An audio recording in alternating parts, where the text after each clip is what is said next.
नमस्कार दोस्तों, आपका मेरे चैनल पर स्वागत है। आज मैं आपको एक बहुत ही प्यारा सा देवरानी जेठानी का नोक-झोंक चुटकुला गीत लेके आई हूँ। अच्छा लगेगा तो लाइक, शेयर और सब्सक्राइब करिएगा। हेरान गए झुमका हे मोरी ननदी, हेराए गए झुमका हे मोरी ननदी, हे मोरी ननदी हो हे मोरी ननदी, हे मोरी ननदी हो हे मोरी ननदी, हेराए गए झुमका हे मोरी ननदी, हेराए गई झुमका हे मोरी ननदी। हमारे झुमका में हीरा जड़ल बा, हमारे झुमका में हीरा जड़ल बा, हीरा जड़ल बा हो हीरा जड़ल बा, हेरा चल के अंगना हे मोरी ननदी, हेरा चल के अंगना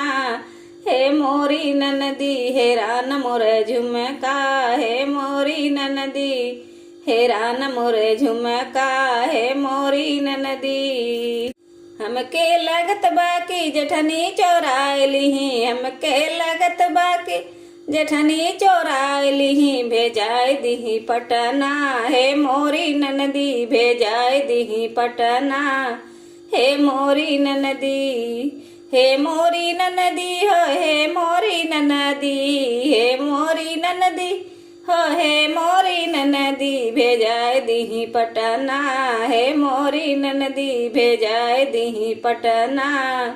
हे मोरी ननदी। ससुर जी से कह के पुलिस बोलावैबा,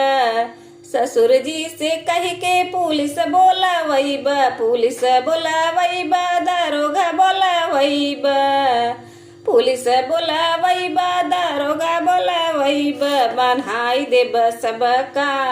हे मोरी ननदी, बन्हाई देब सबका हे मोरी ननदी, हेरा न मोरे झुमका हे मोरी ननदी, हेरा न मोरे झुमका हे मोरी ननदी, हे मोरी ननदी हो हे मोरी ननदी, हेरा न मोरे झुमका हे मोरी ननदी, हेरा न मोरे झुमका हे मोरी ननदी।